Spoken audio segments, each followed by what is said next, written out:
আল্লাহর কোরআনকে আঁকড়ে ধর, রসুলের সুন্নাহ অনুযায়ী জীবন করতে চেষ্টা কর। আর যাদের সাথে মিশলে তুই ইবাদত থেকে মনোযোগ হারিয়ে ফেলিস, ইবাদতের প্রতি অবহেলা জন্মায়, সে মানুষগুলো থেকে দূরত্ব মেনটেন কর।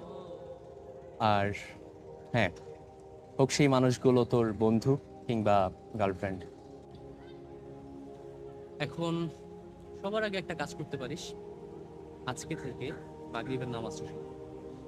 দেখ, নামাজ কিন্তু নামাজিকে সকল প্রকার গুনাহ থেকে, ফাহিশা থেকে রক্ষা করে। আমি এই মুহূর্ত থেকে নামাজ পড়তে চাই। এই মুহূর্ত থেকে তো নামাজ পড়া সম্ভব না, মাগরিব থেকেই শুরু করি। আর করবি তো? ইনশাআল্লাহ। আচ্ছা, তাহলে বাসায় যা, ফ্রেশ হয়ে নে। তবে হ্যাঁ, সেদিনের মতো ফাঁকিবাজি করলে হবে না, আজকে একসাথে নামাজ পড়তে হবে। আমি তোর জন্য অপেক্ষা করবো, বলে দিচ্ছি। প্রমিস।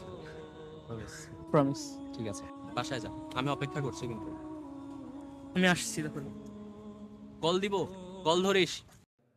বৃষ্টি এলে যেমন শহরের সব ময়লাগুলো ধুয়ে মুছে সাফ হয়ে যায়, তেমনি অন্তরে হেদায়েতের নূর এলেও অন্তর থেকে সকল ময়লা মুছে যায়। শয়তানের সকল ফাঁদ ভেস্তে যায়, এমন হেদায়েতের নূর আমাদের প্রত্যেকের জীবনে আসুক, প্রত্যেকের অন্তরে আসুক।